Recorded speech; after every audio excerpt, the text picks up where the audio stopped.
everyone. Welcome to my next episode of the Science of Inclusion.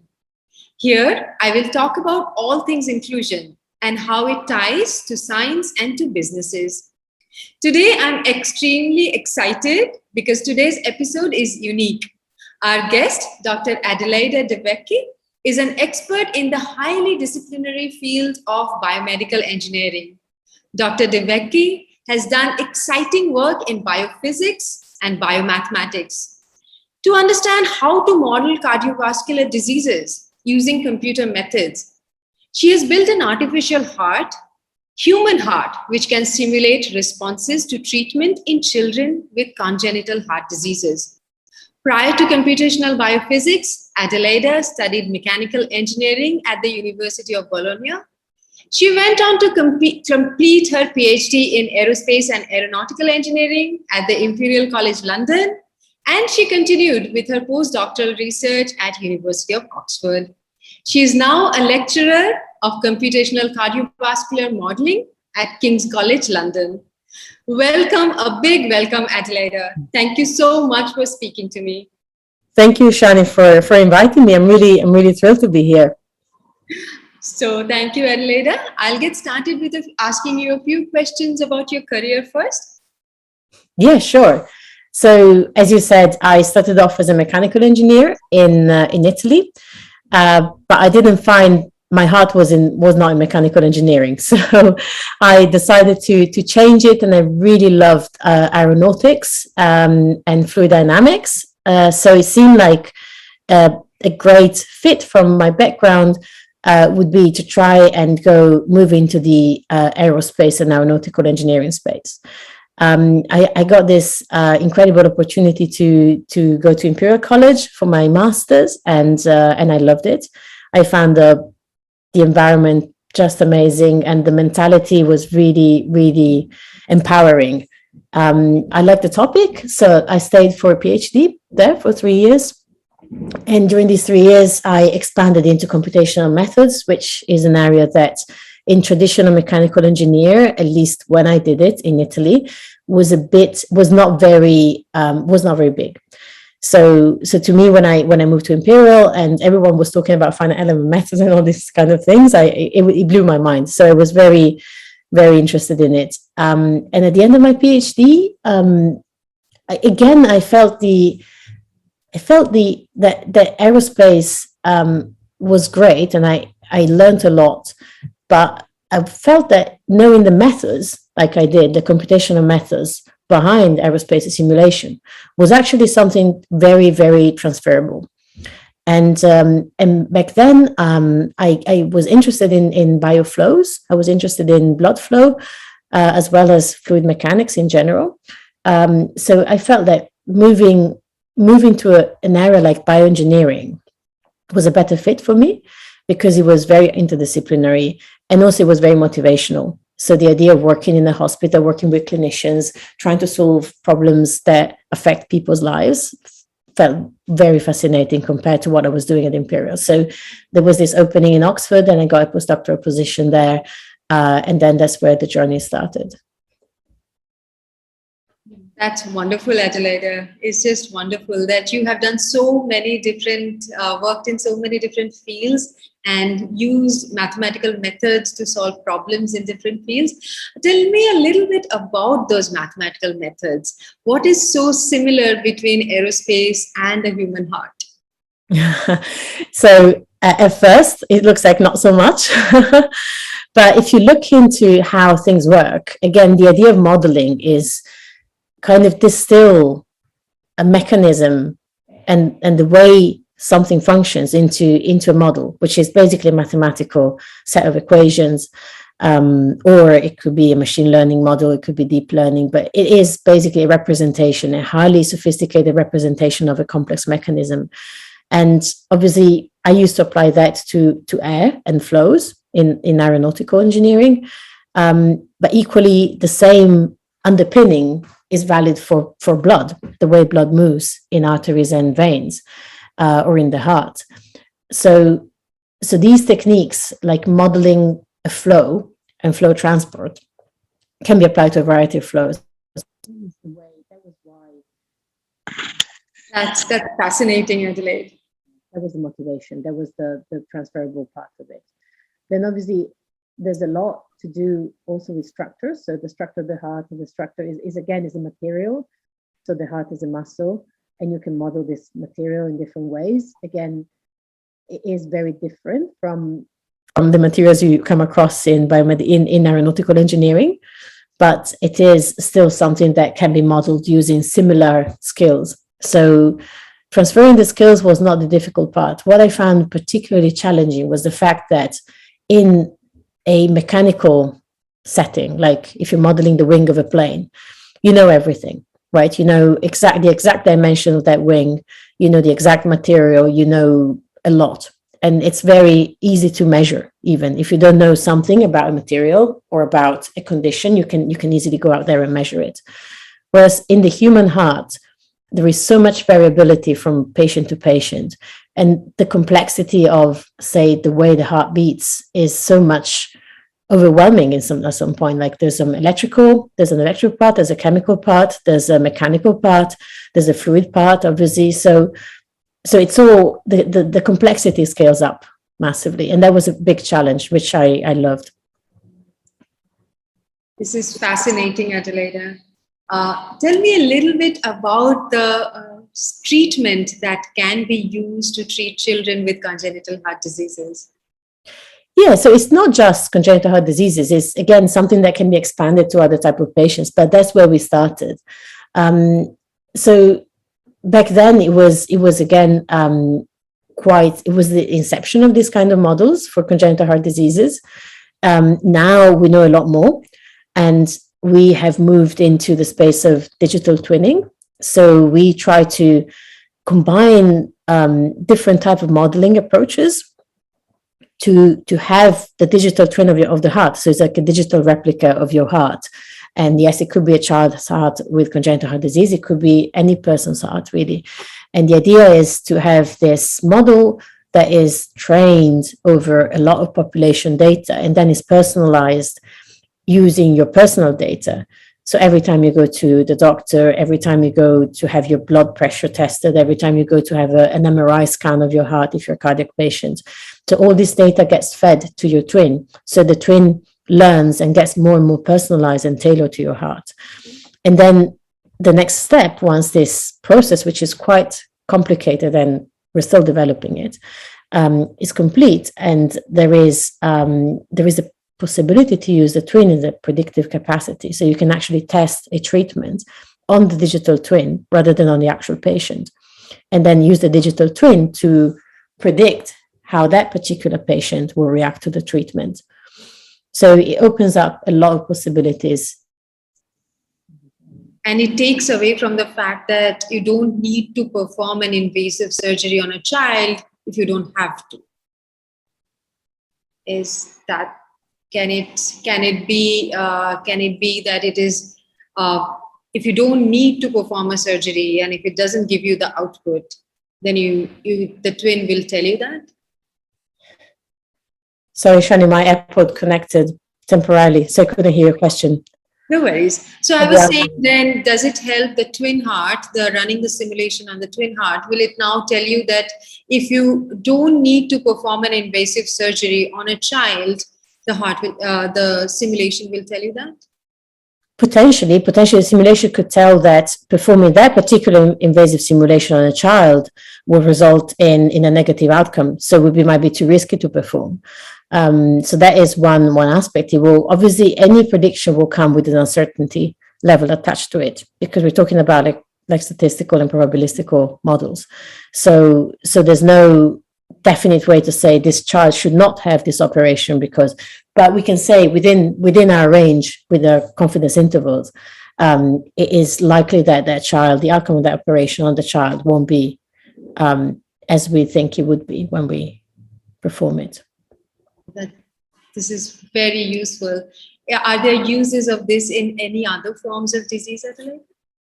Any disease, really. I mean, all you need to have is a methodology, which is like a collection of methods, and then the ability to train your model, your digital twin, over thousands of data sets, and follow patients longitudinally in time. so that the model has a chance to personalize even further on that specific person. But yeah, so I know we will be trying to do this on dilated cardiomyopathy patients. We will try to do this on patients with failing heart cardiac valves. Yeah, so there's a lot of applications in the.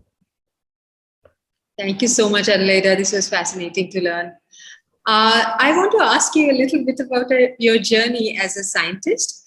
So I remember when we met in Oxford, I remember my first day, until I met you, I did not know any female scientists.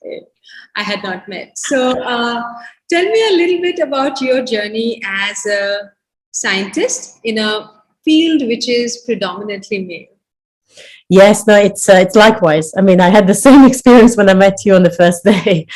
So it's mechanical engineering in Italy was almost exclusively male, and I remember the first day I walked into a lecture theatre for my first lecture. I remember that I could see, and it was packed. We were probably like 250 students, and I probably could count like 5 girls. And it was really like a very, very weird experience. Especially I came from a school where there were more girls than boys. So out of a sudden, everything was completely flipped. And the faculty, I was never taught at any point by a woman. So I was only taught by men. From professors to assistant professors to everyone was a man. Probably, and actually there was one woman. Yeah. So yeah, over the whole degree, I met one woman. And it's quite telling, really. At Imperial, things were a little bit better, but not that much. Again, in my cohort, PhD cohort, there were 2 girls, and everyone else was a man. And the same goes for the faculty. So all professors were all men. But I think the mentality was a little bit different. I think. And I say this, I have no means to prove it, but what I felt at Imperial is that the mentality was like not what I felt in Italy. In Italy, I felt you are a bit less credible because you're a woman. So there was like a little bit of that attitude.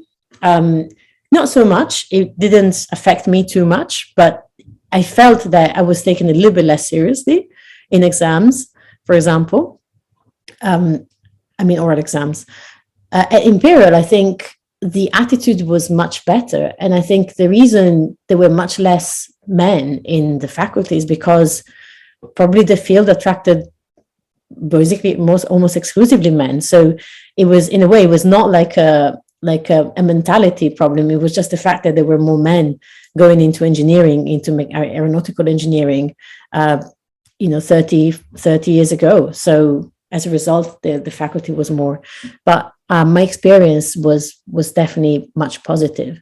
And in Oxford as well, even though what I found happening in environments where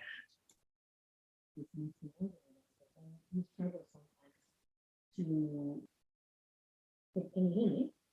Adelaide, I think I couldn't hear you. No, it's up, back up. I can.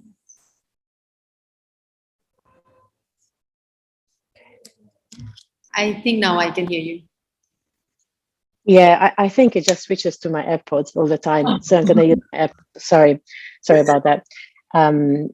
But you do feel, I don't know if it was the same for you, but in Oxford, it did feel a little bit that the social interaction was a bit more difficult. And at the end, in a job, it's not just about professional things. It's also about the ability of having lunch together, or going out for a drink after work. And if everyone else is men, then obviously the dynamic is not as good as if there was a more balanced environment. That's very true. You pointed out a few of the challenges, right? Not having a female professor that you can look up to. And that gives rise to so much of imposter syndrome, right? If I don't see a professor who looks like me, I'm not likely to aspire to become one, right? So what do you think? What are the what can be done to change the challenges that we face? as scientists? Well, I think role modeling is very important, and it can happen what you just said. It can happen that imposter syndrome takes over, and you feel like you don't have a chance to become a professor. But it can also be the other way around. So you feel like, because there's no professor, then I'm going to be the first one. And it really depends on the personality, but it shouldn't depend on the personality of the person, right? It shouldn't be that if you have a more, like, say, you know, extroverted and ambitious personality, then you might find it empowering, as this is a big challenge that you want to overcome. And if you're like more introverted and less out there, then you're crushed. So I think that is the real problem, the fact that it really is up to the person to carve their own role in this environment. And having a role model, and we do now have role models at the King's, we have women's professors, it is very good. And the other reason why I think is very good is because I think there is like an institutional identity and a personal identity. So when you are part of an institution, like, for example, an academic institution, that you're embedded in a system that evaluates you and dictates your progression. And if this system is, and the rules to progress, right? And if this system is made almost exclusively by men, then it has theoretically, it could be very, very enlightened men, and theoretically it could be great. But what often happens is that it is a bit less fair to women than it is to men. And I've experienced that during my maternity leaves, for example. And yeah, I think it's key that senior management includes women to balance this out. And it's now doing it, but it also has to include women who have the right attitude. Because it's not that automatic that if you're a woman, you understand certain things, or you want to change the system, right? So some women might be exactly the same as a man for that respect. So there has to be more of an awareness, which comes from the environment, comes from policy, comes from a lot of different places. But I think that being a woman is not enough, really. You have to be a woman, and you have to be ready to fight for certain things and ready to understand certain things. That's so well explained, Adelaide. So explained. It should not be just on an individual. But yes, there are so many people, so many stakeholders who can actually move the needle. Yes, Adelaide, as you said, it's not just about on an individual to change things, but it takes the whole village, right? It takes management, Yes. it takes infrastructure, policies, so many things to be able to move the needle on diversity in academia. But you are doing a lot of amazing work. I know you are doing a lot of work in helping the next generation researchers and scientists with fundraising, with visibility, with skill building. Please tell us a little bit about that. Yes, so it's a quite a young initiative. A friend of mine who's also an academic and a man, but he's a very good friend of mine, and we decided we noticed same patterns in both our institutions, of a bit of a lack of that sort of inclusiveness, which just goes beyond just say, oh, you're a woman, therefore you should be part of this board, just because you're a woman. But it is like badly implemented, basically, this idea of inclusiveness in universities. And also we realize that engineers and academics, sometimes they lack the soft skills that allows them to reach out with their research. They lack the soft skills that are due to really perform truly multidisciplinary work. So they have to interface themselves with clinicians who speak different languages, with patients and lay public who speaks a different language. And that's very important. And sometimes these skills are not very good. And sometimes you also have to interface yourself with a woman who, again, might speak a different language, right? It's nothing. It is true that we have a slightly different way of expressing ideas, and we don't have to morph ourselves in the way that men express their ideas. So there was this basically lack of effective strategies for engagement on different sides. So we decided to start this initiative that we called REACH. And REACH stands for Researchers and Engineers Alliance for Communication in Healthcare. And it was about communication, but then it became about a lot of other things. So we have been recording content, and the idea is to create a network of early career researchers, academics, even students, undergraduate and postgraduate students, and people who are receptive to messages, who are at the beginning of their career, and we would like them to start a career aligned with certain principles that at the moment are not shining through in the academic environment they're exposed to, or maybe the corporate environment is if they're in corporate. So the pillars at the moment are like in general engagement and how to communicate, but also how to listen when you establish a collaboration or when you're taking your research out in the real world, and so on and so forth. And especially when you interact with patients. So the whole patient experience. Another important pillar is how to innovate. So how do you actually set up something that, either through a grant or even through like investors, you set up your own company and you develop it. What's the correct way to innovate in this day and age? Well, not correct. What's the best? What are the ways that are available for a young entrepreneur to innovate in this space? And then there is a lot about responsible innovation, responsible technology. So again, how do you bring all the new tech that is out there, or the deep learning or the artificial intelligence into your product, but you also try to do that in a responsible way. So taking into account all the ethical ramifications that these things can have, and the consequence for the public, for the users.